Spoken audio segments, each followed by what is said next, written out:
Round of applause and welcome Jai up. All right, thank you for sticking around. So my name's Jai. I'm a data scientist at Cala Health. So I just want to sort of describe my past. So the reason why I joined Cala Health is to use data to derive insights in order to help patients improve their chronic conditions.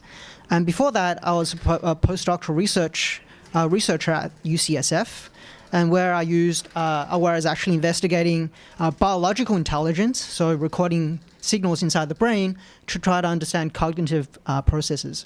And before that, I did graduate school looking at another biological neural system, which is the fruit fly brain. So I know this conference is really about artificial intelligence, but as you can see, most of my past has been dealing with biological intelligence by looking at real neural networks. So now, just a little bit of introduction about Cala Health. So the goal of Cala Health is really to transform the standard of care for chronic diseases. And where we're starting now is to use novel wearable bioelectronic therapies, which are therapies that modulate the nervous system. And that is using electricity as a therapy to directly engage the nervous system in order to provide a therapeutic outcome. So we have a product, and that is the first prescription-only product that is an on-demand wearable bioelectronic therapy, and the indication is essential tremor. So essential tremor is a condition where patients have uncontrollable hand tremors that really impedes their quality of life. For example, patients with severe essential tremor would have so much tremor that they cannot even hold a spoon up to have dinner. So with this type of therapy, the patient can just wear this on their wrist and use this whenever they feel like it. And the idea is, by stimulating the peripheral nerve, which are nerves that run through your arms, it directly engages the central nervous system where we think the aberrant brain oscillations are causing the essential tremor. So by tapping into the peripheral nervous system, we can actually stimulate and affect what is a central nervous system disease. So when we think about therapeutic outcome for any therapy, it's really a combination of many factors. So we need the therapy to be effective for the condition, but the patient's therapeutic experience is also very important. So if you think about a drug that you take, no matter how wonderful the drug is in order to treat a condition, if you don't take the drug, it's not going to work. And if we think about electronic therapies, where it's a wearable device, you want the patient to have a good experience, and you want them to wear it and to have the therapy in a way that is convenient for them. So the combination of both the patient's therapeutic experience and also how effective the therapy is will give you the final therapeutic outcome. And this is what I'm going to talk about today, which is how do we use data to really help the patient go through the therapeutic journey. So this is the situation we have when people wear the device.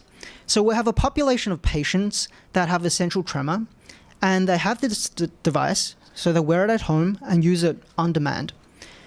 But there's going to be variation in how each patient engages with the device itself. So for example, some patients might find the interface very intuitive, which means they can start the therapy very effectively, whereas other patients might have a more difficult time in using the device. So how can we identify those patients and really help them to gain the maximum possible therapeutic outcome? This is where data comes in to be very useful. So the device we have not only stimulates the nervous system, but it actually records data. So the types of data it records are the actual movement of the wrist. So there's an accelerometer built inside the device, so we can measure how much tremor the patient's having. But on the other hand, we also log events on the device itself. For example, when did the patient use the device? When did they start the session? And how did they end the session? So that information is very useful for us to monitor how the patient is using the device. And the idea is, if we can collect the data we gather from the device, we can use analytics to then gain insight into how the patient is using the device, then feed back to the patient in order to improve their therapeutic journey. So the idea is, if we realize some patient is really having a hard time using the device, can we proactively reach out to the patient in order to provide support and also troubleshooting for the device itself? So that is the kind of problem that I've been thinking about. So what are kind of the solutions, and how can you use artificial intelligence or machine learning in order to provide a kind of support like this? So the key challenges here is to really understand, out of a pool of patients, for example, everyone in this room has one of these devices. So which one of you would really need help, right? Not everyone is going to need help, so we don't want to reach out to everyone. But also, when the patient needs help, when do they need help? It's not going to be every single day, but perhaps if we can understand how they're using the device, we can pinpoint in time when is the best time to reach out to them in order to provide some kind of recommendation to improve their device usage. And also specifically, when we reach out to someone, we want to know what kind of support is needed. We don't want to bombard someone with useless information. So we want to target the support we provide. So if we break down the types of problems we're facing here, it's one of these three categories. So one is we need a way to detect unusual usage patterns based on the data we're gathering.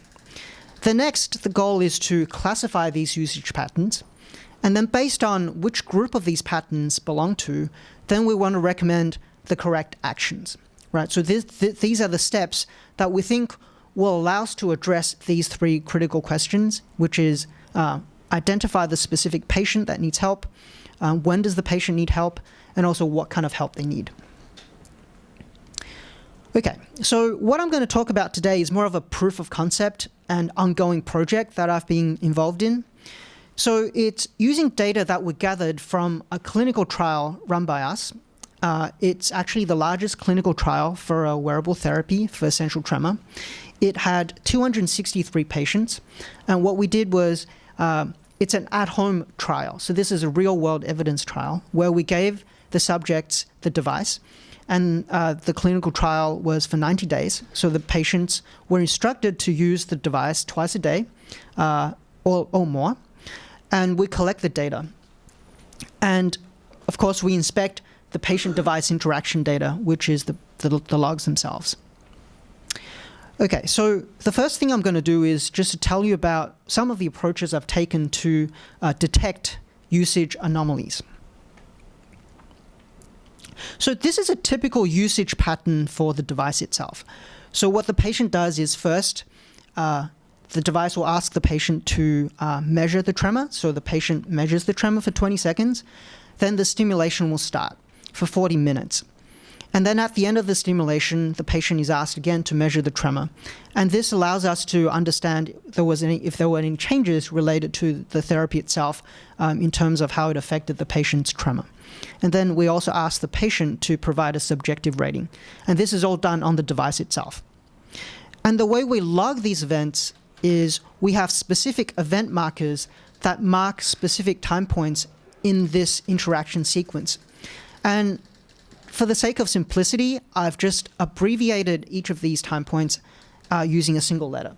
But conceptually, we have a series of log events that are time-stamped. We also timestamp a lot of the internal device function records. So these are represented on the right. Again, it's just for the sake of simplicity, they're just abbreviated with these codes. So in essence, the data we have is this. We just have a series of timestamps, and accompanying each timestamp, we have the identity of the events themselves. So how can we analyze this in order to identify anomalous sequences? So the way I approached it is to think about it as a sequence of event transitions. So if I knew what event just happened, what is the probability of observing the next event given a certain amount of time, right? So what I'm showing you here is two such examples. So let's say event 1 is the M event, and the next event happened at 2 seconds after the M event, which is event 2. And these, for example, can be button presses, right? Sequence of button presses. And all I do is build up a probability distribution of event 1 followed by event 2 at different time intervals. And I can do the same for any other combinations of events that's logged. So it's very much a Bayesian approach where I'm asking, based on the data set, what is the probability of these event transitions? So if I build this for every possible event transition, I end up with basically a three-dimensional array where each element in the array is just the probability of what I said before. So the current event followed by the next event at a certain time interval, right? So it's quite a straightforward model. So then what I do next is, let's say I build the model with a subset of the entire clinical trial data, and I just calculate the likelihood of a test sequence. So if I have a sequence of events, such as that in pink, all I do is just multiply the probability of the event transitions, and I can get a log likelihood. And that's normalized to some kind of expected probability. And that is what I use as the anomaly score. So how anomalous is this event sequence given the data itself? So what I do is so let's say I have a new log sequence. I just chop the log sequence into shorter sequences of 7 events. It could be any number of sequences, and just go through as a moving window and assign anomaly score, which is the log likelihood of the anomaly itself, right? So assign every single entry with a score of how unlikely it is. So this is what I did. So for the training of the model, I used 100 patients from the clinical trial, and to test, to make predictions, I used the rest of the 163 patients. So these are some example results. So on the left is one patient, on the right is another patient. On the x-axis is the log events for that particular patient over the 90 days. So each log event is 1 point in one of these points, and its identity is listed on the y-axis. So you don't have to pay so much attention to which particular event it is. But what I want you to see is that is the actual anomaly score. So for every single event, I can assign an anomaly score. So the main trend I want you to see here is, if you look at patient 1, a lot of the anomaly score is above 0. So it's patient 1 clearly had a lot more anomalous events according to the model than patient 2. So if you look at patient 2, it doesn't have as many. So we can also calculate an average per day. So we can say for any given day of therapy, how anomalous is the patient's use of this particular device, right? So again, you can see for patient 1, there were many days on which the patient had some unusual patterns of usage compared to patient 2. So we can do this for the entire patient pool that I tested. And that's shown as a heat plot here. So the way to read this is, on the x-axis is the days of therapy. Each row is one patient. And the more red it is, the more anomalous the particular usage patterns are. So the interesting pattern here is, on the first day, almost all of the patients had some unusual patterns of usage. And that's not surprising, because when you have a new device, it probably takes you a few tries to get things right. Whereas most of the patients will eventually have a very smooth experience with the device itself. So you can see most of it's blue. But there are groups of, especially at the top, again, this is sorted by the mean anomaly score across the entire trial. So that's why you see this nice separation. But the patients up top, it seems like they have a very persistent problem in some way of interacting with the device, right? So if we had this data, what we can say is, maybe we want to reach out to the patients at the top where we detected persistent usage anomalies, and to help them in using the device if we know they're having trouble, right? Okay. So now there's a way of detecting these anomalous usage patterns. The next step is to really understand what kind of patterns are we seeing. Just because something is anomalous doesn't mean it's bad, right? I just want to make that clear. So perhaps, these anomalous sequences can be broken up into different groups, and we can classify these groups and provide recommendations that match to the classification itself. So how do we classify these patterns? Okay, so this is pretty much a summary of the type of problem that I'm trying to solve here, which is given a sequence of events separated by certain time intervals, how would you classify these four specific event sequences? So if you just looked at it, you would say the top two are very similar, whereas the bottom two are very similar, and those would be two groups. So how can we do that at scale and without much human input?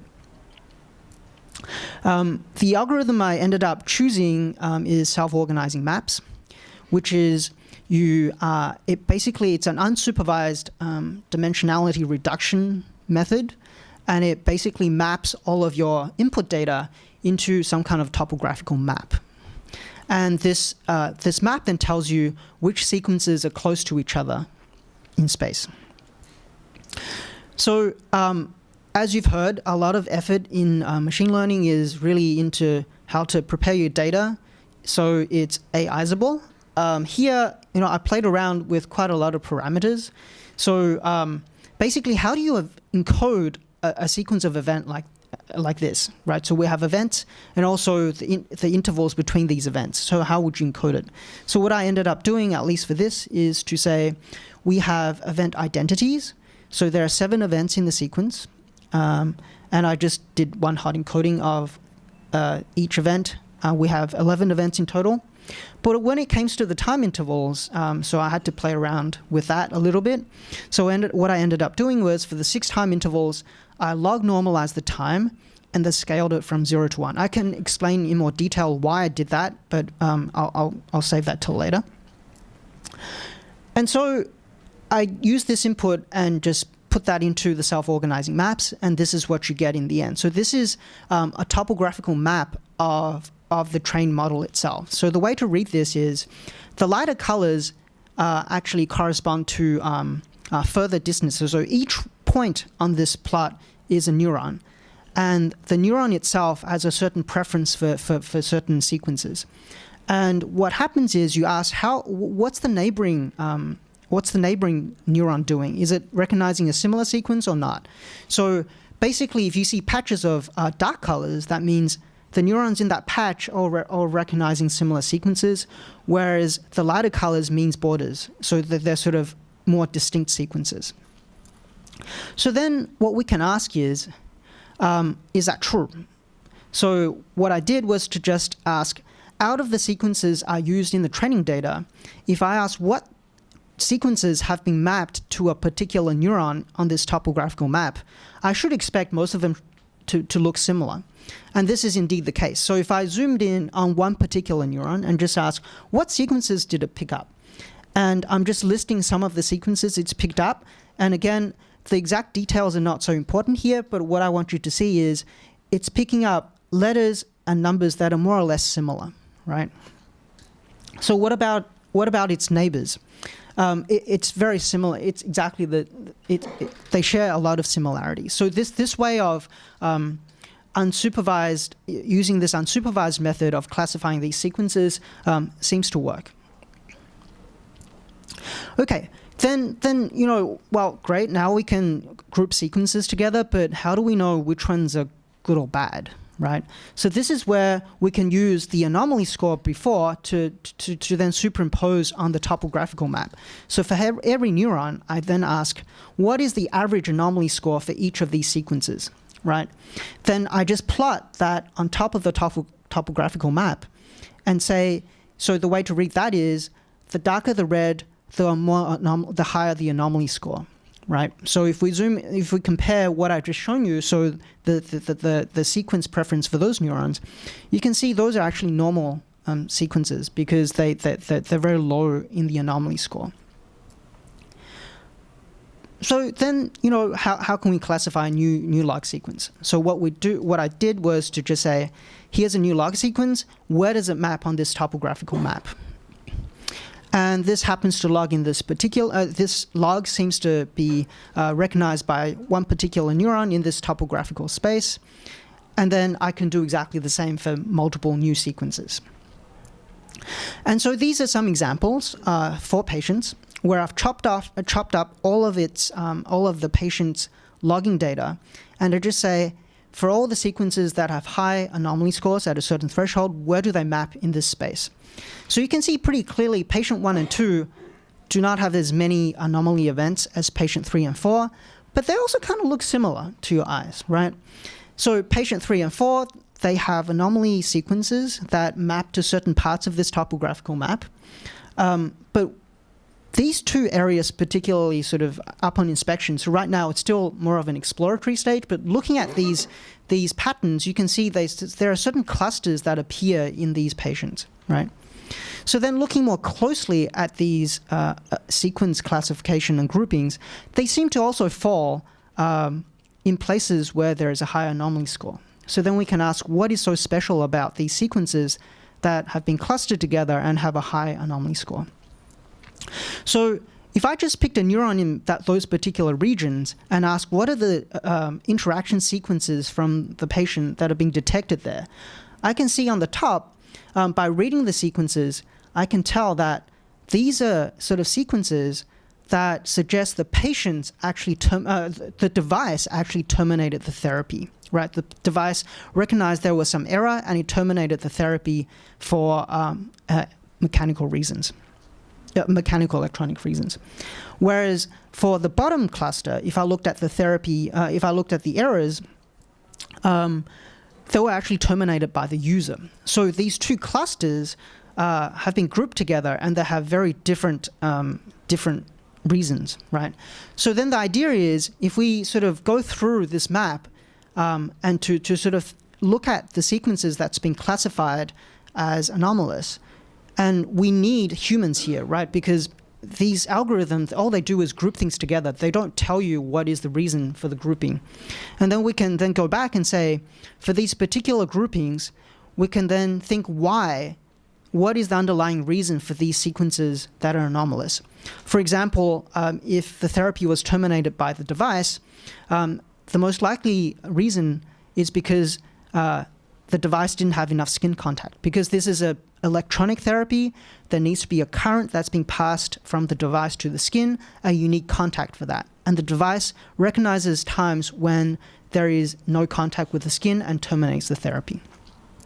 Whereas if we knew the therapy was terminated by the user, then perhaps there's a different reason, right?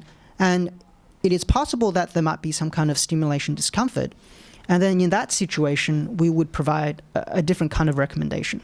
So if we knew that skin contact was an issue, we would then reach out to the patient and say, you might want to adjust the band that's attached to the device in order to get better skin contact. Whereas if we knew there was stimulation discomfort, the message we would want to send to the patient is that we should be adjusting the stimulation settings. So hopefully I've just given you a flavor of the type of things we would like to do in order to answer these questions, which is, how can we identify patients that need support in their therapy? When does the patient need the therapy, and what kind of support is needed?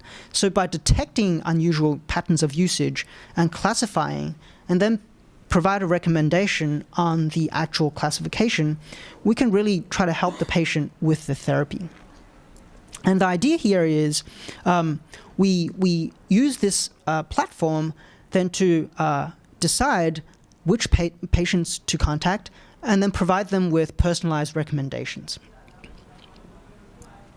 And then hopefully I've shown you there's a good reason for this, right? No matter how good your therapy is, if it's not delivered to the patient in the best way possible, then you're really affecting your therapeutic outcome. So the next steps would be to really refine this system. Again, this is very much a work in progress, so it's more of a proof of concept study. And then to integrate into the infrastructure of the company and to figure out how can we deliver these recommendations to the patient effectively. Okay, and then again, at Cala Health, we really care about the patients, and we really want to find ways to really enhance the therapeutic journey for every single patient. And therefore, using data to really tailor the therapy to the particular patient is particularly important. And thank you for listening. Questions for Jai?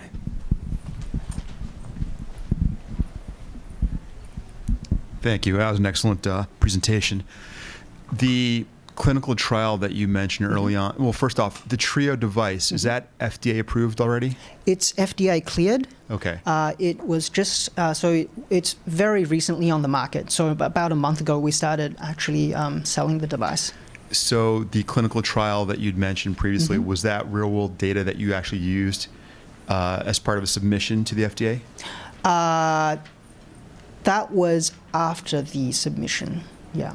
After the submission. Yeah. So more post-market research and optimization of the device. That was so there are several strategies for these clinical trials. So the FDA clearance was not based on the study I mentioned. Yeah.